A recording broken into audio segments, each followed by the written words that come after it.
Real terrifying cabin in the woods story. You shouldn't hear alone the moment we stepped into that digital cabin. Pause. I swear it didn't feel like just a game. From the very first second, something about it felt wrong. The way the wood creaked under our feet, the way the wind outside cut off the moment we crossed the threshold, the way the shadows seemed to stretch and twitch across the walls like they weren't just graphics but alive.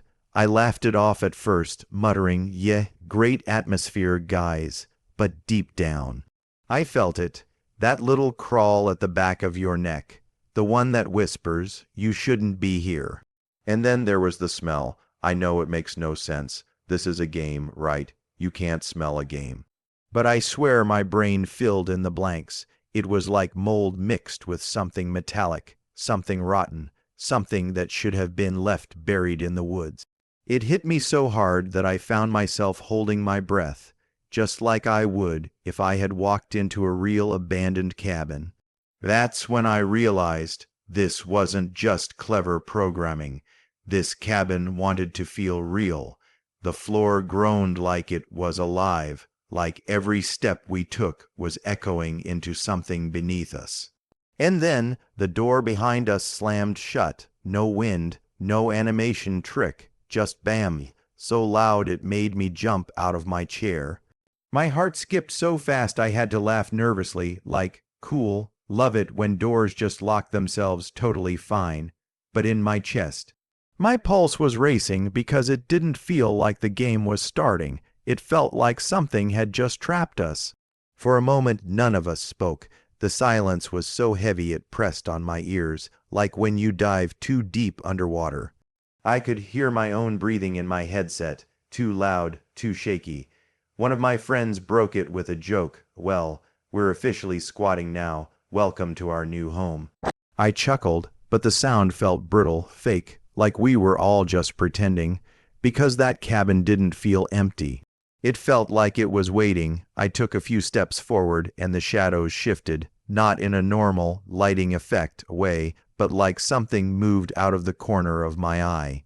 I spun the camera. Nothing, just dust floating lazily through the air, but the thing about dust is, it doesn't move unless something disturbs it. And it was swirling in slow patterns, like invisible hands were brushing through it. My heart was hammering so hard I started talking more than I should have. You know how you get nervous and start babbling. That was me. I said something dumb like, "Okay, guys, no big deal haunted cabin, cursed air quality, maybe the Wi-Fi's possessed too." But no one laughed this time, not even a pity chuckle. That's when it hit me. We were all feeling it. The heaviness, the wrongness, the sense that we weren't alone in that cabin. And then we heard it, a creak. Not from where we were standing, deeper inside, a long, slow, dragging groan of wood under weight, someone moving. My throat tightened instantly. One of us whispered, "Did you hear that?" But no one answered, because we all had. We stood frozen in silence, staring down the dark hallway that stretched deeper into the cabin, and in that silence, I swear I could hear a faint, steady ticky-tick-tick, like a clock. Except it was too far away, too faint, too inviting. I wanted to back out, to quit, but the thing about fear is, it hooks you. It dares you to see how far you'll go. And even though every instinct in me screamed to get out, we stepped forward anyway. Beat, and that's when we saw the first sign that we weren't alone. So, we did the one thing we probably shouldn't have done. We stepped deeper into the cabin. Pause. The hallway stretched out in front of us like it was daring us to come closer. Every step made the wood beneath us groan and pop like it hadn't been walked on in years. You know that sound when you're trying to sneak into the kitchen at 2 a.m. and the one floorboard betrays you. Yeah, that sound, except here it wasn't funny, it was loud, too loud, like the cabin was announcing us to whatever was inside. The walls were lined with old wallpaper, peeling in long strips, curling at the edges. The designs were faded flowers, but the longer I looked, the more it seemed like claw marks. Jagged scratches tearing straight through them, as if someone, or something had been desperate to get out. Or maybe desperate to get in. I forced a laugh, saying, well, I think HGTV would call this a fixer-upper, but my voice cracked and I could hear my own nerves in it. Then at the far end of the hallway we saw it, a grandfather clock, tall, looming, its wood dark and splintered. And the weirdest part, the hands were missing, just an empty face, yet it was ticking, loud, steady. Like a heartbeat. Tick-tick-tick, I whispered half, joking, if this thing strikes midnight, I'm uninstalling. But the closer we got, the louder it became. It didn't sound like a normal clock anymore. It sounded mechanical, deliberate, like gears grinding teeth. We froze halfway down the hall when the light overhead flickered. For a second, the whole hallway plunged into darkness, and I swear, I saw a figure at the end. Just a silhouette, tall, hunched. When the light flickered back on, it was gone. My friend tried to play it off, probably a shadow glitch, but nobody moved. Because we all saw it, finally, one of us muttered, just keep going. So we did, step by step. My heart was hammering so hard it felt like it was syncing with the clock. Tick, tick, tick. The closer we got, the more wrong it felt. Like the sound wasn't just filling the air. It was inside my chest, crawling under my skin.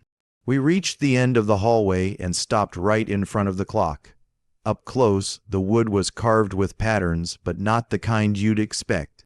These weren't pretty designs, symbols, Estirangia ones overhecking, etched in deep, almost burned into the surface. I leaned closer, squinting, and whispered, do these look like runes to you guys, or am I just losing it?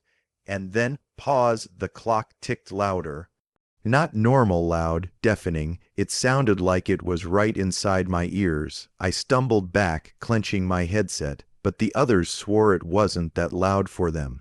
Which means whatever that clock was, it wanted me, and then came the whisper, faint, garbled, like static, but shaped into words. I couldn't understand all of it, but one phrase came through clear, don't stay. My stomach dropped. My hands went cold on the controller. I whispered it aloud. It just said don't stay. Nobody laughed.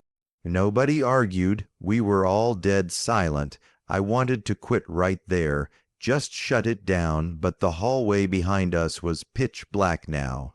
The door we came through, gone. All that was left was another door, just past the clock, and even though every nerve in my body screamed, don't open it, curiosity dragged us forward. And when we pushed that door open, that's when everything got worse. The door creaked open, slow, like it was resisting us. Beyond it was a room we hadn't seen before, paused dark, dusty, barely lit by a single swinging bulb overhead. At first glance, it looked empty, and for a moment, I actually felt relief. But then I saw it.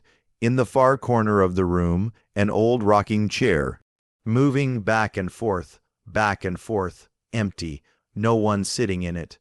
No reason it should have been moving. But the way it creaked, the way the sound echoed across the room, it was like the chair was alive, like someone had just gotten up from it. I froze, my breath caught in my chest. One of my friends whispered, a physics engine bug. I tried to laugh, saying, yeah, sure, just haunted IKEA. But the joke didn't land.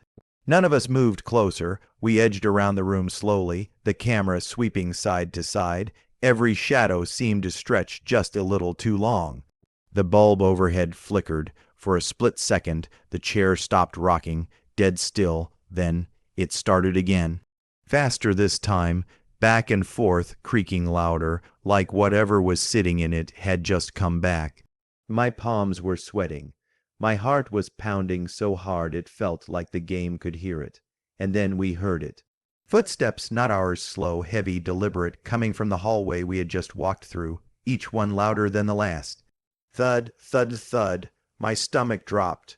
We spun the camera, pointing it toward the hallway, but the door we came through was wide open, empty. Nothing there, but the footsteps didn't stop. They kept coming, steady, closer, louder. We all stopped talking. Completely silent. The only sound was the rocking chair creaking, and those footsteps approaching. My breathing got shallow. I whispered, you hear that, right? And nobody answered. Not because they didn't hear it, but because they didn't want to admit they did. The bulb flickered again, plunging the room into darkness for half a second, and in that flash I swear I saw something. A shape, a tall, thin shadow standing in the doorway. When the light came back, it was gone. The chair slammed to a stop. Dead still, that silence, it was worse than the sound. I whispered, maybe it's scripted, maybe nothing happens if we just wait. But even as I said it, I didn't believe it. The footsteps picked up again, this time.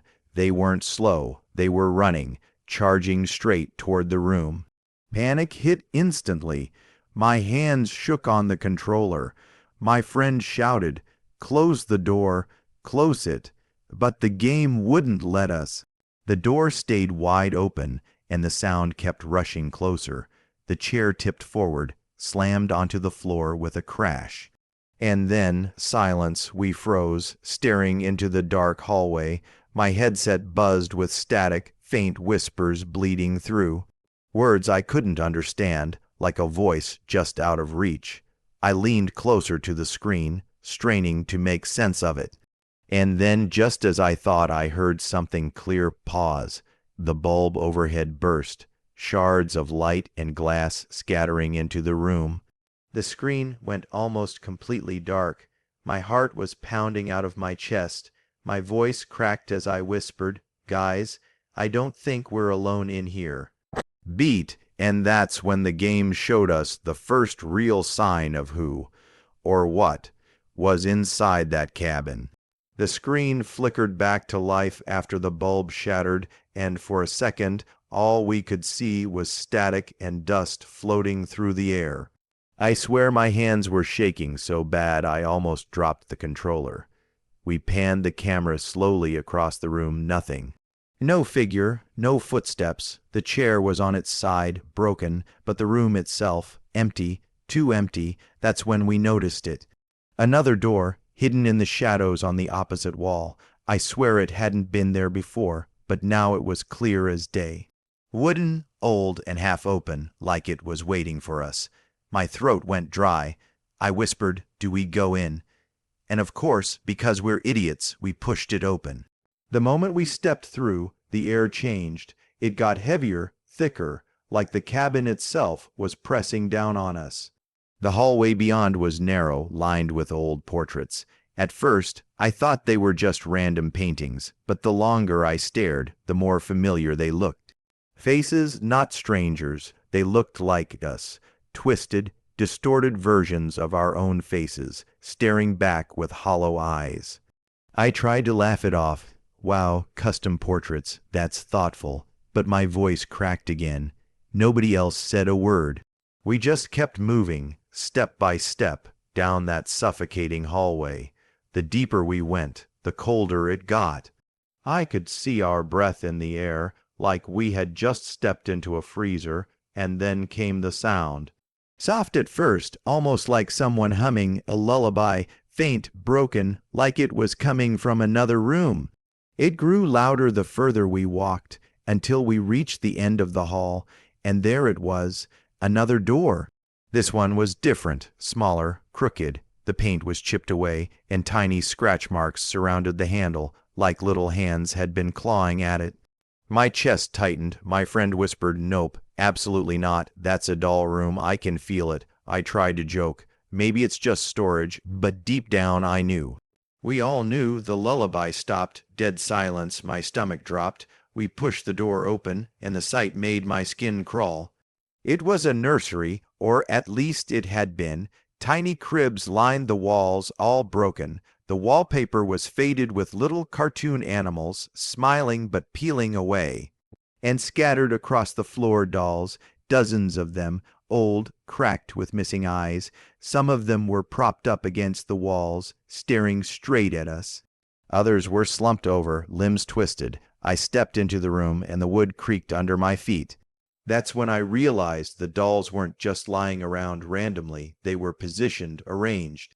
All of them facing the center of the room, and in that center was a small rocking horse, motionless. But when we got closer, it started to move, back and forth, slowly, without anyone touching it. My friend whispered, "Nope, I'm done. I'm done. Delete this game." I wanted to laugh, but my throat was too dry. My skin prickled as the air filled with faint whispers again. Soft, high-pitched like children giggling just out of sight. Then every doll's head turned in perfect unison. Snapping toward us, the screen shook. My heart stopped. My headset was buzzing with static so loud it hurt, and I swore I heard a voice beneath it. Just one word, "Stay." We all screamed. I slammed the controller down for a second, pacing my room like, "Nope, nope, nope, not doing this." But when I picked it back up, the game wasn't waiting for me. Every single doll in that room had stood up. Beat, and that's when the real nightmare started. The room was massive, way bigger than anything inside a cabin should have been. The walls were swallowed in shadows, only lit by flickering candles scattered across the floor. Their flames bent and twisted like they were reacting to us being there. And right in the middle, on an old wooden chair, sat a figure. It didn't move. It didn't even breathe. At first, I thought it was just another doll, just bigger, life-sized. But then its head tilted, slow, deliberate, and I swear my entire body froze. Its face was hidden in shadow, but I could see the outline, a sharp grin, hollow eyes that weren't really eyes at all, just pits of darkness. Nobody said a word. We didn't even breathe into our mics. The sound design was too real. The crackle of the candles, the faint hum in the air, the way the shadows seemed to bend around it. This didn't feel like a game anymore. And then it spoke, not in subtitles, not in text, directly, a voice, deep and distorted, bleeding through the static. "Why did you come here?" My heart was hammering so hard I almost quit right there. My friend stuttered out, We didn't mean to," and we all laughed nervously, but the figure didn't. It stood up. The chair tipped back with a crash. The candles blew out, one by one, plunging the room into darkness. Only the faint glow of the screen kept us anchored, and then it moved, too fast. 1 second, it was across the room. The next, it was inches from us. I screamed. I'll admit it. I actually screamed. The thing's face filled the screen, stretched and distorted. And in that moment, I realized something terrifying. The face wasn't random. It was ours, twisted versions of our own faces, stitched together, flickering between each of us as if it was wearing us like masks. I dropped the controller for real this time. Backing away from my desk like that would help.